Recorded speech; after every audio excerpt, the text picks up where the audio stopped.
Mesdames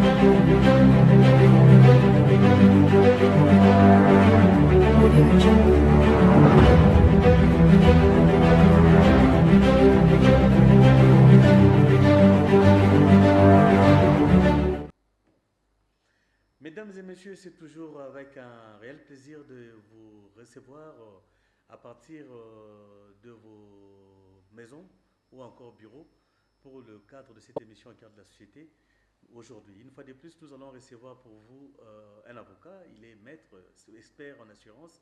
Il s'appelle Cheikh Toupetou. Avec lui, nous allons parler de tout ce qui touche à l'assurance en République démocratique du Congo, les avantages, les désavantages, mais aussi découvrir de nouveaux produits qui sont à votre portée, à qui j'ai dit bonjour. Bonjour cher Patrick, merci de m'avoir reçu. Comme je l'ai dit tout à l'heure, là c'est toujours avec un réel plaisir que vous êtes le bienvenu sur ces plateaux pour nous parler des assurances et aussi le contour de tout ce qui va avec. Alors comme vous le savez, mesdames et messieurs, ce secteur a été libéralisé par l'État congolais il y a cela plus de 10 ans, une décennie. Depuis que l'État a décidé de libéraliser le secteur. Comme vous le savez, jadis, la République démocratique du Congo n'avait que la SONAS pour assurer, mais aujourd'hui, il y a plusieurs entreprises qui œuvrent en RDC en toute liberté, avec sous la responsabilité de ORCA, l'autorité de régulation. Alors, maître, je vais vous poser une simple question. Pourquoi c'est important de souscrire à l'assurance? Alors, merci déjà, cher Patrick, pour la question. Aujourd'hui, quand on pose la question de savoir pourquoi il est important de souscrire à un produit d'assurance, il faut donc se dire que la souscription à un produit d'assurance va vous permettre d'avoir ce qu'on appelle la protection financière, la protection juridique, mais aussi l'esprit tranquille. En ce qui concerne la protection financière, cela vous permet à ce que vous soyez pris en charge en cas de sinistre ou en cas de dommage qui est causé à autrui sur le dédommagement ou l'indemnisation de la victime. Pour cela, il est nécessaire de souscrire à un produit d'assurance. Si vous êtes propriétaire d'automobile, d'un véhicule plus précisément, vous devez donc souscrire à ces contrats-là. Et par ailleurs, si vous êtes toujours propriétaire d'un véhicule et que l'accident dont vous êtes auteur, qui est donc le sinistre, et nécessite à ce que vous allez en contentieux, c'est dans cette partie-là que la protection juridique va jouer un rôle capital. Comment? La protection juridique vous permet d'être prise en charge en ce qui concerne le frais de votre avocat, à savoir le frais d'honoraires de l'avocat. Votre assureur va prendre le paiement en charge de vos frais d'honoraires, à savoir à payer votre avocat pour qu'il puisse vous défendre devant la justice dans le cadre de votre contentieux en rapport avec le sinistre. L'assureur ne vous propose pas d'avocat, mais c'est plutôt votre budget. Exactement. Alors, dans certains cas, certains assureurs ont des avocats qui sont agréés dans leur liste et ces derniers peuvent être recommandés par l'assureur parce qu'ils ont des honoraires qui ne dépassent pas leur couverture qu'ils octroient en faveur des assurés. Et donc, le troisième point ou le troisième avantage en matière de souscription des assurances, c'est l'esprit tranquille. L'esprit tranquille vous permet, en cas de sinistre ou en cas de dommage, de ne pas vous inquiéter sur le déroulé ou les traitements de votre dossier. C'est-à-dire que une fois vous faites votre déclaration de sinistre auprès de votre assureur, la compagnie d'assurance s'écharge du début jusqu'à la fin du traitement de votre dossier. Cependant, vous devez être amené à produire les documents nécessaires en rapport avec le sinistre, de sorte à permettre à votre compagnie d'assurance, qui est donc votre assureur, de prendre en charge le traitement de votre dossier et d'évaluer également le sinistre ou de nommer ce qu'on appelle l'expert en matière d'évaluation des dommages. Et voilà, on est le 2 septembre aujourd'hui en République démocratique du Congo, ce qui veut dire qu'il y a eu rentrée scolaire hier sur toute l'étendue du territoire national en RDC. Et c'est l'occasion pour moi de vous poser la question. Et qu'est-ce que vous avez prévu dans le domaine de l'assurance scolaire? Est-ce qu'il y a un produit que vous proposez aux écoles ou aux parents pour assurer les enfants? Tout à fait. Aujourd'hui, avec l'évolution du temps et notre siècle, il est nécessaire pour les écoles de souscrire à ce qu'on appelle l'assurance responsabilité civile professionnelle des écoles. Okay. Cette assurance présente plusieurs avantages en fonction des garanties qui sont souscrites. Vous pouvez avoir des garanties qui sont dites obligatoires, qui sont des garanties prévues dans tous les contrats. Et il y a des garanties complémentaires également. Et qui jouent quel rôle? Ces garanties jouent plusieurs rôles essentiels. Premièrement, lorsque un enfant est victime au sein de l'école, cette garantie peut prendre en charge en ce qui concerne la responsabilité civile de l'école. Et également, en cas, par exemple, d'intrusion de personnes extérieures à l'école, l'assurance peut aussi jouer lorsque ces personnes se sont introduites de façon frauduleuse ou avec beaucoup de force et causées par la suite des dommages matériels. Cette assurance va vous permettre à ce que l'assureur puisse réparer ou remplacer les matériels qui sont donc endommagés au sein de l'école. Maintenant, en ce qui concerne les élèves et les parents d'élèves, aujourd'hui, il est inconcevable d'envoyer des enfants à l'école sans les protéger. Bien que les écoles ont déjà des responsabilités en matière de protection des enfants qui sont sous leur responsabilité, il est aussi important pour les parents d'assurer leurs enfants au sein de compagnies d'assurance. Il y a plusieurs contrats d'assurance responsabilité civile scolaire et dans cette responsabilité civile scolaire, il y a ce qu'on appelle les garanties qui sont obligatoires. Donc pour que la population comprenne, cette assurance scolaire dont vous faites allusion, c'est le cas peut-être ce qu'on a vécu dans une école de la place ici à Limité, où un autre fait du mal à l'ami et l'ami décède de ce genre d'accident. Alors, se casse les bras, la jambe. Effectivement, dans l'exemple, on a un cas qui est extrême, qui est généralement souvent exclu dans certains contrats, mais le cas où un enfant cause un dommage corporel à un autre enfant, donc à un autre élève, à ces moments-là, l'assurance peut jouer un rôle en ce qui concerne la prise en charge de frais de santé ou des soins, et y compris les séjours dans l'hôpital. La compagnie d'assurance va pouvoir mieux prendre en charge cette situation-là jusqu'à ce que l'enfant puisse regagner le domicile de ses parents. L'assurance responsabilité civile scolaire a un autre rôle, qui est de savoir la réparation des dommages matériels. Souvent, il y a des enfants qui endommagent non seulement les sacs, mais aussi les outils scolaires des autres enfants, où ils peuvent carrément les dérober. Cette assurance joue son rôle dans le remplacement de ces éléments-là. Ça peut être le remplacement d'un sac qui a été, par exemple, déchiré par un autre enfant ou carrément usurpé, donc volé par un autre enfant. Mais comme toujours, après vérification et... Tout à fait. Quand il y a de tels sinistres, les assureurs prennent au sérieux parce que c'est des enfants qui n'ont pas encore des discernements.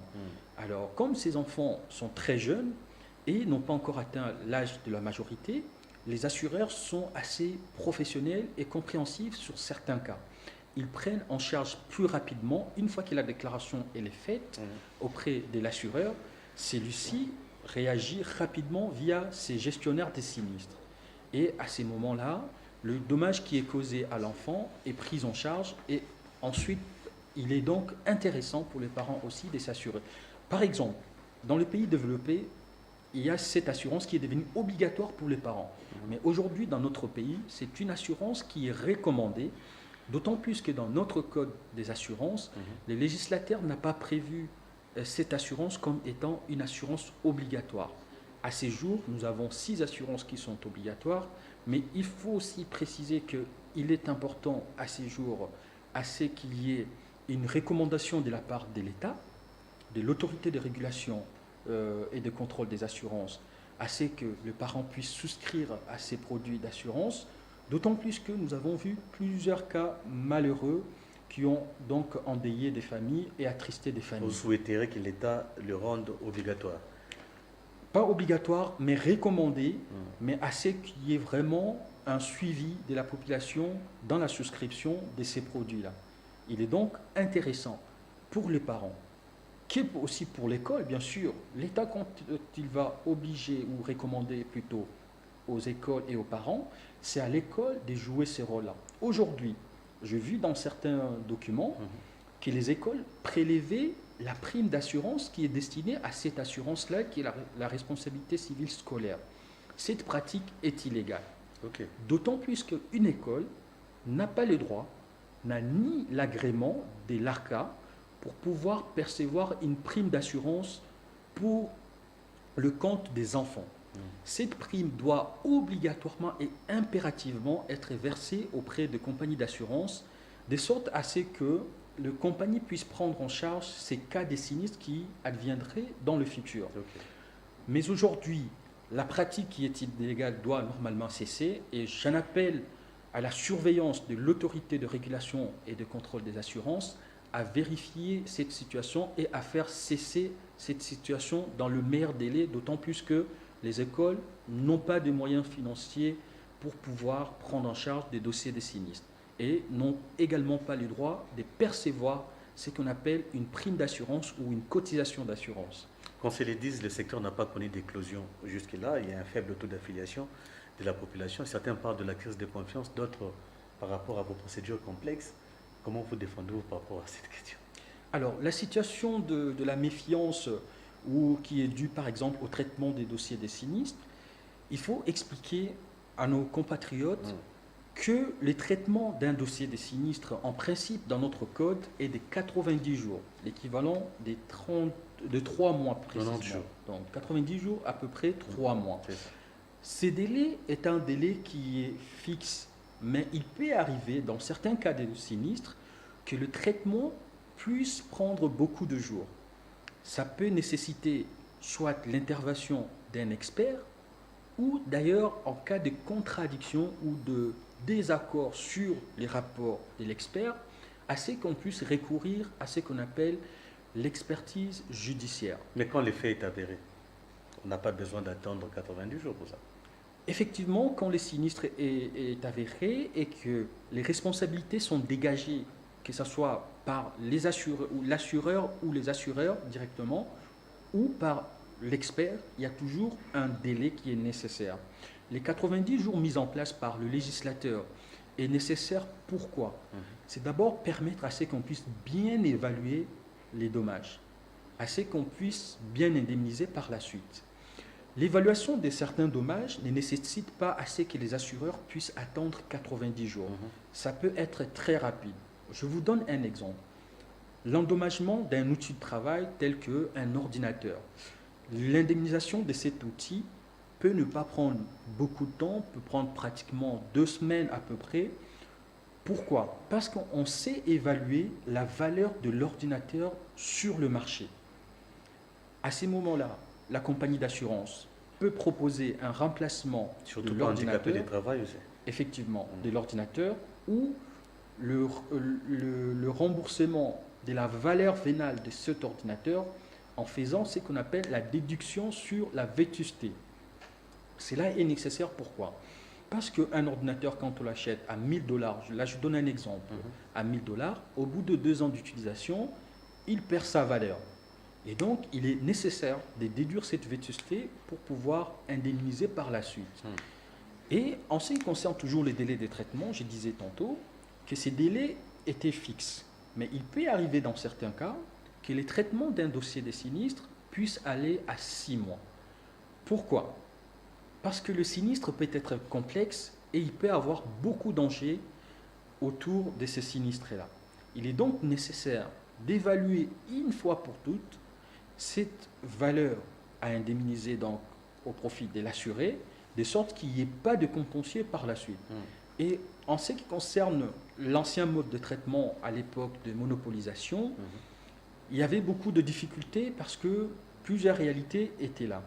Il y avait aussi l'absence de mise à jour des connaissances ou des compétences des agents chargés de gestion des sinistres qui faisait que la plupart des agents n'étaient pas en mesure de comprendre le contenu du contrat d'assurance. Les contrats d'assurance ont des éléments qui sont très capitaux pour l'assuré, mais aussi pour la compagnie d'assurance. Pourquoi? Nous avons ce qu'on appelle les garanties qui sont souscrites par l'assuré. L'objectif est d'indemniser en cas de sinistre l'assuré en tenant compte de ces garanties-là.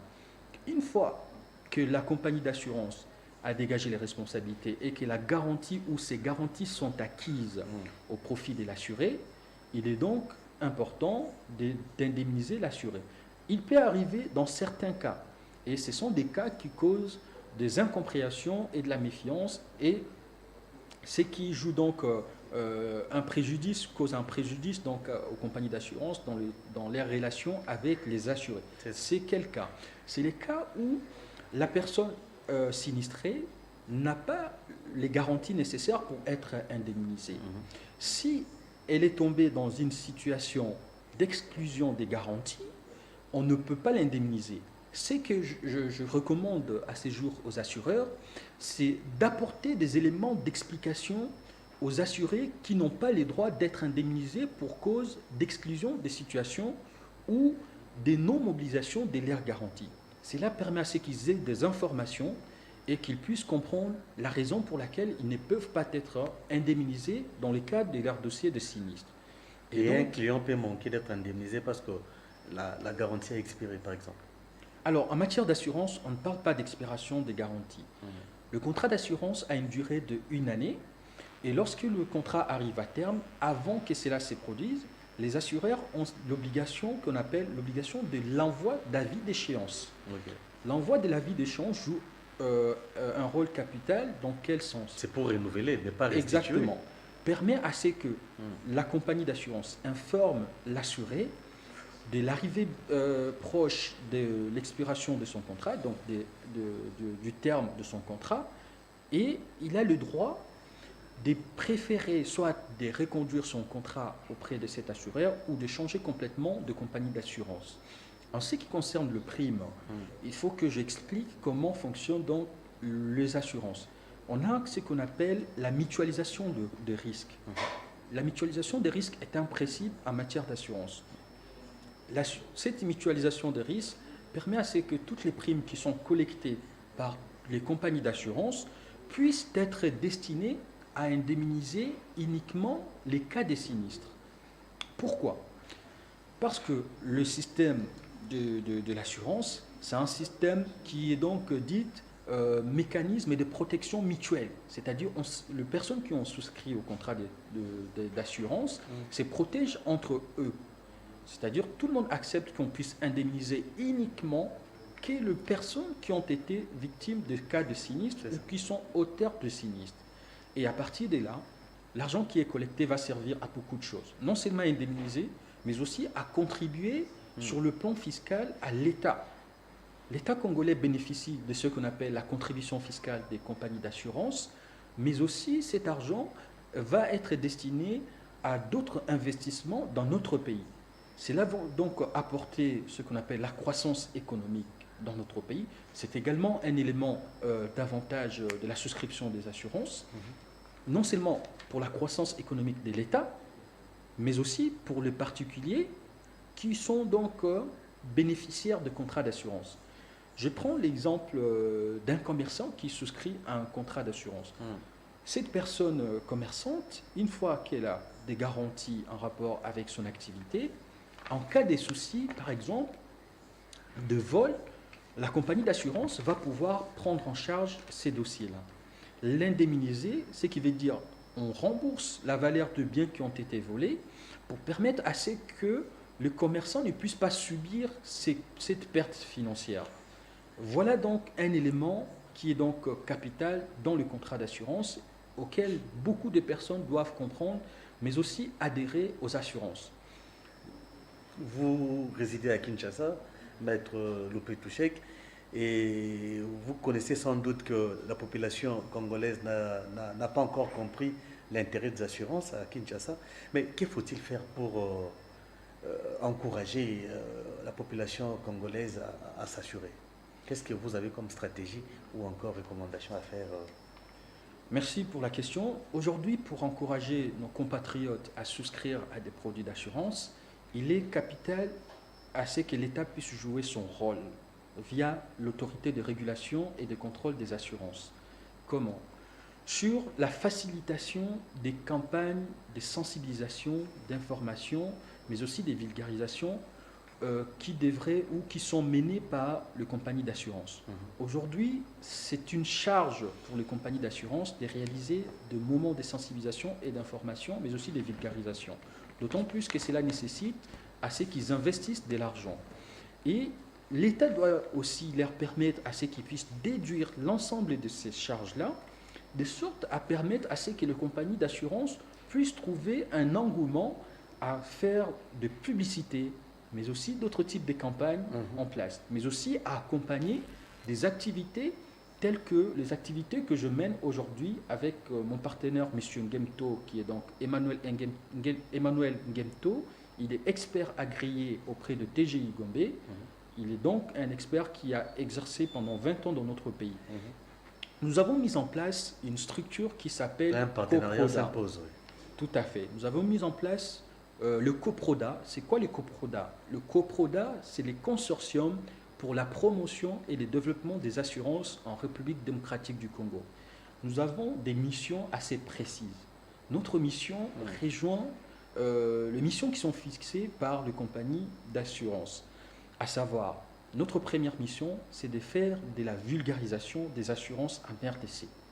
Faire de l'information sur les produits des assurances, qu'on appelle les produits assurantiels. Faire également de la formation, mais aussi de la sensibilisation. C'est la raison pour laquelle... Là, c'est pour le compte du privé ou de l'État? Là, c'est pour notre propre compte, en tant que vous offrez privé, des experts du secteur des assurances. Vous offrez des services à certains? Exactement. Aux entreprises qui souhaitent former ou faire monter en compétence leurs salariés sur la gestion des programmes des assurances dans leurs entreprises et aussi sur la gestion de leurs sinistres. C'est dans ces cadres-là que d'ailleurs nous avons organisé le 9 août une formation sur la maîtrise. Je crois que là, tonton et bon, on va essayer de nous illustrer les photos qu'on est en train de voir là. C'était ça l'activité d'ailleurs. Tout à fait. Donc l'activité portait sur la maîtrise efficace de la gestion des sinistres et de l'assurance dommages en RDC. L'objectif de cette formation était d'encadrer les professionnels qui intervenaient dans le domaine des assurances pour qu'ils aient des connaissances à jour sur la prise en charge des dossiers d'assurance. Ils ont donc reçu des nouvelles connaissances en matière de l'aspect juridique, mais aussi de l'aspect technique d'assurance et de l'aspect assurantiel et pratique. Aujourd'hui, les personnes que nous avons formées dans le cadre de notre formation sont en train de mettre en application les connaissances acquises. Et nous avons d'ailleurs été encouragés et félicités par les directeurs de ces entreprises-là, entre autres la Sonaï Hydroc et aussi la SONAS, qui nous ont encouragés à mener de telles actions. Aujourd'hui, cette confiance que nous avons reçue de la part de ces entreprises-là nous demande assez que nous puissions continuer ce travail de sorte à amener beaucoup de gens à la meilleure compréhension des assurances, mais aussi à la souscription de produits assurantiels. Notre but, c'est de permettre à ce que le secteur de l'assurance, qui connaît aujourd'hui une situation stagnante, d'évoluer vers de nouvelles horizons. Aujourd'hui, il est essentiel à ce qu'on appelle l'ensemble de nos compatriotes, surtout ceux qui sont propriétaires de véhicules à moteur terrestre, entre autres, les propriétaires de véhicules dites voitures, mais aussi des véhicules dites motos. Il est essentiel aujourd'hui dans notre pays, au regard de la situation de la capitale, d'assurer toutes ces personnes-là. Pourquoi? Parce qu'ils sont auteurs des accidents de circulation. Les accidents de circulation doivent être pris en charge. Et par curiosité, pouvons-nous connaître l'auteur de l'assurance, par exemple pour la moto? Pour la moto, ça va être l'assurance automobile, mais sous forme de ce qu'on appelle la micro-assurance. Pourquoi sous forme de micro-assurance? Parce que tout ce qui est moto n'ont pas de grande puissance en ce qui concerne leurs chevaux. Et il est donc essentiel de les couvrir. Tout à fait. Il est donc essentiel de les couvrir, d'autant plus qu'ils circulent sur la voie publique. Pourquoi? Non seulement parce qu'ils circulent sur la voie publique, parce qu'ils sont auteurs des situations malheureuses et qui endettent souvent des familles. Nous avons aujourd'hui dans notre code des assurances les fonds des garanties automobiles qui permettent d'indemniser les sinistrés qui sont victimes, donc on peut dire d'ailleurs de victimes d'accidents de circulation. Mais je dois préciser que dans la pratique, à ces jours, dans notre pays, ces fonds n'est pas encore constitués, ni par l'État, ni par les compagnies d'assurance. Et comme l'État n'a pas encore mis en place une structure étatique qui doit prendre en charge la gestion de ces fonds-là, il faut donc recommander ou inciter des personnes à souscrire. D'où d'ailleurs la raison pour laquelle j'avais récemment rédigé un article juridique sur le contrôle des assurances obligatoires. Dans cet article qui est publié chez mon partenaire légal RTC, qui aussi soutient mes activités de sensibilisation et d'information, et dans cet article, j'ai donné des perspectives de missions d'amélioration, des pistes plutôt d'amélioration des contrôles en matière de l'assurance automobile. À l'époque de monopolisation, la SONAS, qui est donc notre Société nationale d'assurance, bénéficiait de l'accompagnement de la police nationale grâce à la politique de l'État. Mais vous avez vos propres contrôleurs, enquêteurs. Non, moi en tant qu'avocat, je n'ai pas de contrôleur. Vous faites des compagnies d'assurance qui œuvrent en RDC. Non, ils n'ont pas ces droits-là. Ils n'ont pas les droits de contrôler les automobilistes sur la voie publique. Okay. Cette mission, malgré la libéralisation du secteur des assurances, est restée à la charge de la police nationale. La police nationale doit être associée. Okay. C'est la raison pour laquelle je disais tout à l'heure qu'il est nécessaire à ce que l'État puisse accompagner les secteurs d'assurance pour que les gens puissent mieux souscrire aux produits d'assurance. Donc vous pensez qu'il y a des réformes qui doivent être faites pour vous aider à... Pour aider les assureurs, assureurs à connaître non seulement une meilleure croissance en ce qui concerne la souscription, parce qu'il faut que je précise que les objectifs de 2030, c'est que le prime émise sur le plan des assurances puisse apporter au minimum 1 milliard de dollars. Okay. Et pour l'instant, c'est combien? Pour le moment, nous sommes à 352 milliards selon les dernières données de l'ARCA. On est à 352 milliards de dollars. Je disais tout à l'heure comment améliorer le contrôle de la souscription des assurances automobiles. L'État doit impliquer la police. Pour cela, il est impératif que l'État, en amont, puisse former des nouvelles unités de police. Nos compatriotes policiers doivent être formés sur cette question, sur les bonnes pratiques aussi en ce qui concerne la matière du contrôle des assurances sur la voie publique. Ils ne doivent pas exercer ce qu'on appelle la tracasserie. Et les systèmes que nous connaissons, que malheureusement beaucoup déplorent, à savoir le Madesu Abana, on doit enlever ces systèmes-là. Donc il est impératif de former une nouvelle unité de police qui doit venir sur terrain, non seulement gérer la circulation, mais aussi gérer le contrôle des assurances auprès des automobilistes. Surtout ne pas céder à la corruption.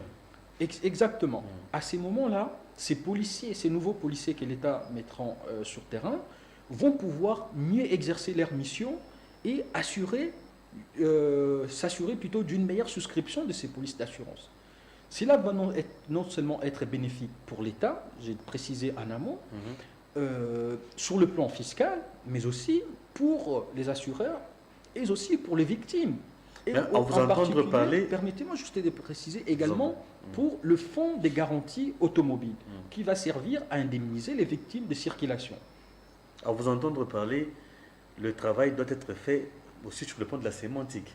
Oui. Vous êtes contre la dénomination de certains produits tels que l'État le présente aujourd'hui.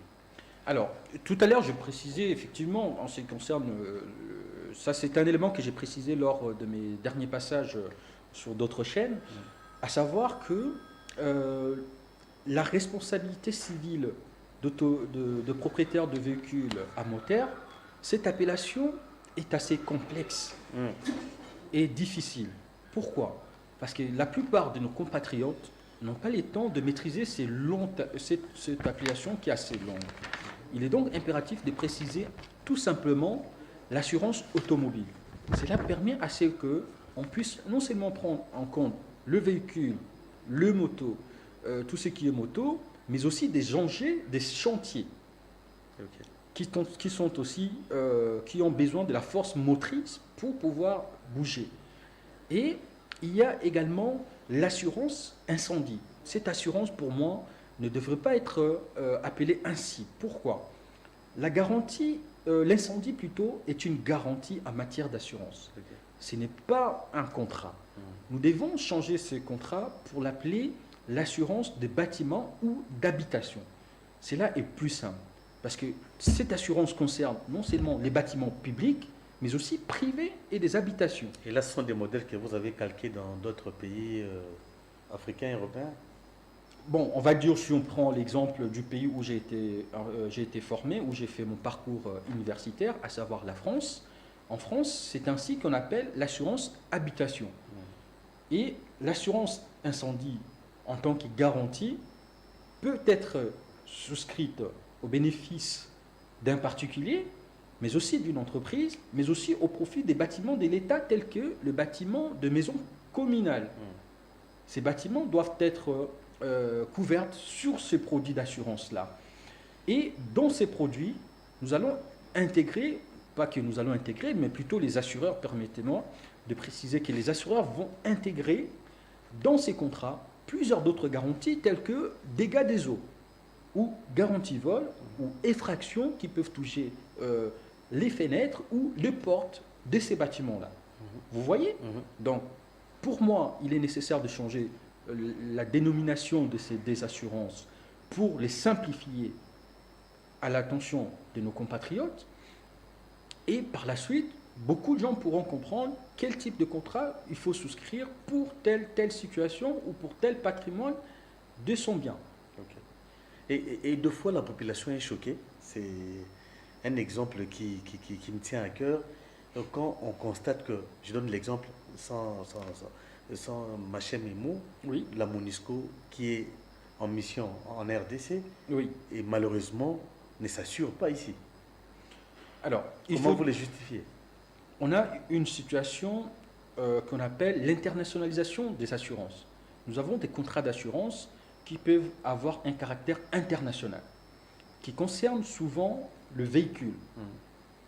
Si la mission de Nations Unies utilise ces véhicules pour intervenir dans deux pays différents, il est impératif que ces véhicules puissent être couverts par ce qu'on appelle l'assurance automobile internationale. Okay. Ça permet à ce que la situation géographique de l'assurance puisse couvrir le véhicule sur l'étendue des deux pays différents. En principe, dans notre pays, plus précisément, l'article 286 précise que la souscription des produits d'assurance doivent être, plutôt la couverture des risques qui concernent le bien ou personne, ainsi que la responsabilité civile, doivent être souscrites ici. Il est donc recommandé aux entreprises, y compris la MONUSCO, de souscrire de contrats d'assurance dans notre pays sur ces biens qui sont utilisés uniquement dans notre pays. Pour des biens qui sont amenés, par exemple, à traverser nos frontières, ces véhicules-là doivent être couverts par l'assurance internationale. Maintenant, pour ce qui concerne l'air bâtiment ou d'autres types de biens, il est impératif que les autorités de la mission de MONUSCO puissent souscrire ces contrats ici en RDC auprès des assureurs qui sont agréés. Ok. Ça, c'est comprend. Pour chasser par les temps, Maître Cheikh Loupet, vous comprenez qu'on tend pratiquement vers la fin de cette émission. Mais sauf que nous vous suivons depuis un certain moment. Vous avez tenu des conférences. D'abord, c'était sur les assurances professionnelles, l'air garantie. Et ensuite, c'était sur la gestion des sinistres. Qu'est-ce que vous nous préparez encore cette fois-ci?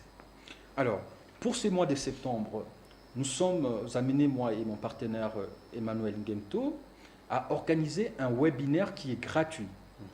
L'intitulé de ce webinaire, c'est « Comment comprendre les assurances obligatoires et l'air garantie en République démocratique du Congo ». Mais pourquoi c'est gratuit cette fois-ci? Comme le webinaire va se dérouler via la plateforme, si vous me permettez, Zoom, nous avons décidé, dans le cadre de la sensibilisation, de rendre cette activité gratuite, de sorte à ce que nous puissions sensibiliser nos frères, mais aussi vulgariser les assurances obligatoires. Et dans cette activité plutôt, l'objectif, c'est de démontrer dans quelle assurance nous avons quel type de garantie. Nous allons donc démontrer pendant cette activité les différentes garanties pour l'assurance automobile, mais aussi pour l'assurance construction qui concerne beaucoup des propriétaires. Et dans quel cas il est impératif de souscrire à une assurance dite tout risque chantier ou l'assurance dommage ouvrage, et dans quelle mesure il est impératif pour les cabinets d'architectes de souscrire à une assurance. Nous allons également évoquer l'assurance des facultés à l'importation. Nous allons évoquer aussi l'assurance maritime ou des types de contrats fluviaux ou lacustres et l'assurance des transports aériens. Alors, généralement, en ce qui concerne les compagnies d'aviation, la souscription des assurances est autorisée à l'extérieur en raison de leur complexité. Okay. Et donc, cela ne nous empêche pas aussi de sensibiliser nos compatriotes sur ces différentes thématiques-là.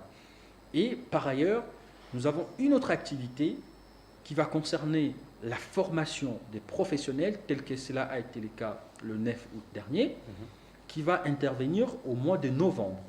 Nous allons proposer une formation qui va essentiellement apporter de connaissances supplémentaires, mais aussi de monter en compétences pour des participants qui viendront prendre part. Et la date vous sera communiquée dans les jours à venir. Mais pourquoi vous ne profitez pas de ce mois de septembre qui est dédié à la rentrée scolaire pour essayer un peu de sensibiliser les parents, les élèves dans des écoles pour justement, je dirais, vulgariser l'assurance scolaire? Alors pour ça, il est d'abord important à ce que les assureurs eux-mêmes puissent prendre conscience de la nécessité de vulgarisation de cette assurance-là. Comme je l'ai précisé, moi je ne suis pas assureur. En tant qu'avocat, je ne vends pas de produits assurantiels. Exactement. J'apporte l'information à la connaissance de mes compatriotes pour qu'ils soient beaucoup mieux protégés. Pour cette partie-là, nous n'avons pas vu beaucoup de dangers pour pouvoir sensibiliser suffisamment. Le passage sur votre plateau va permettre à ce que déjà nos compatriotes puissent savoir que cette assurance existe et qu'ils peuvent souscrire à ces produits-là pour mieux protéger leurs enfants.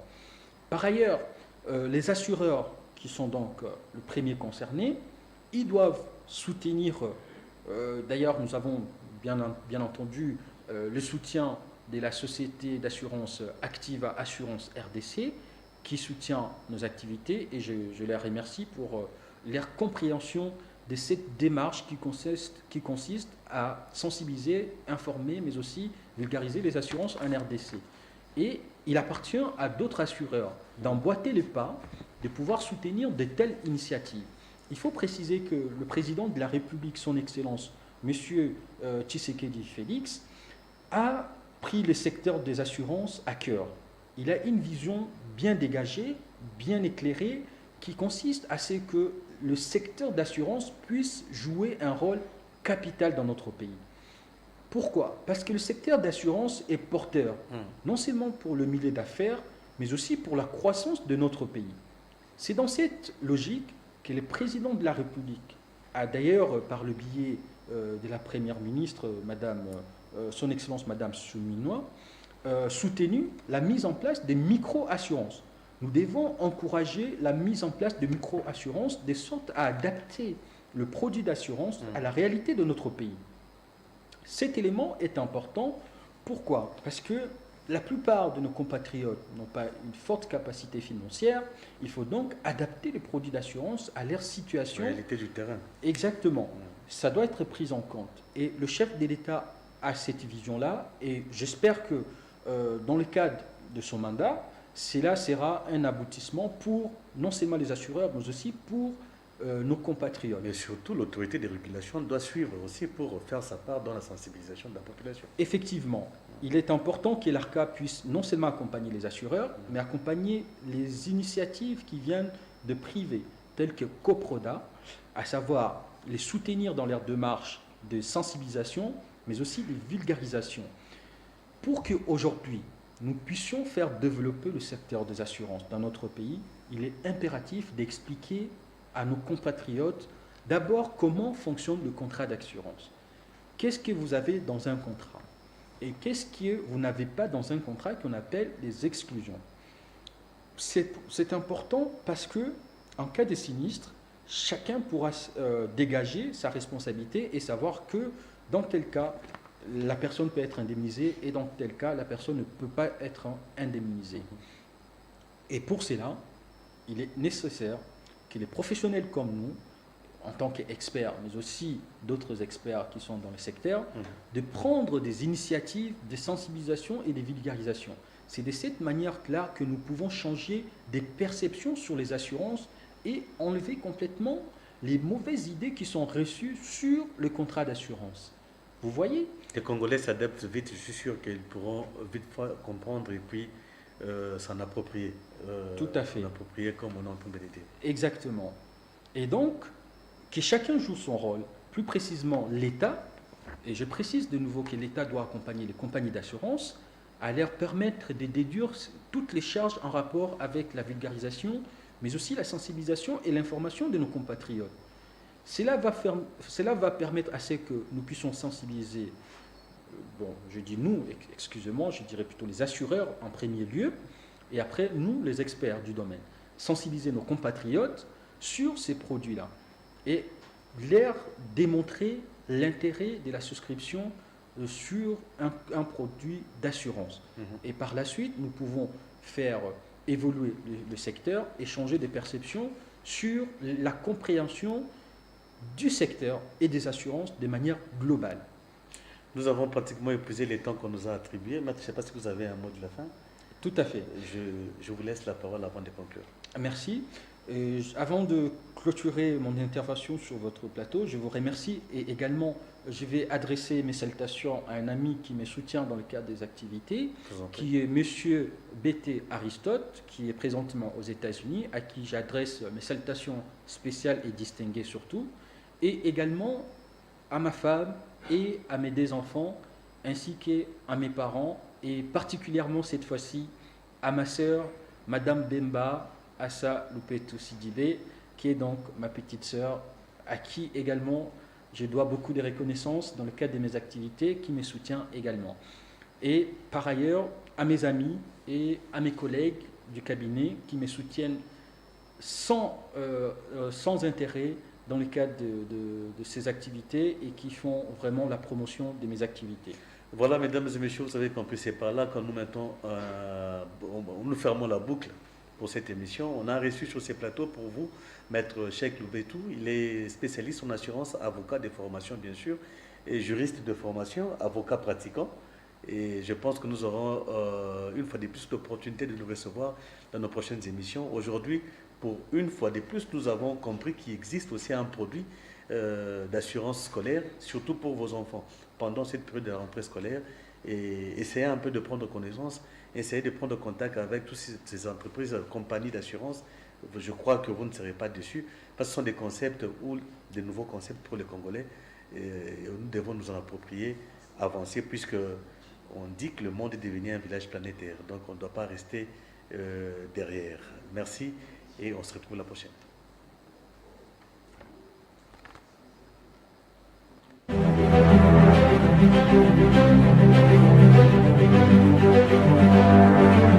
Audio Jungle.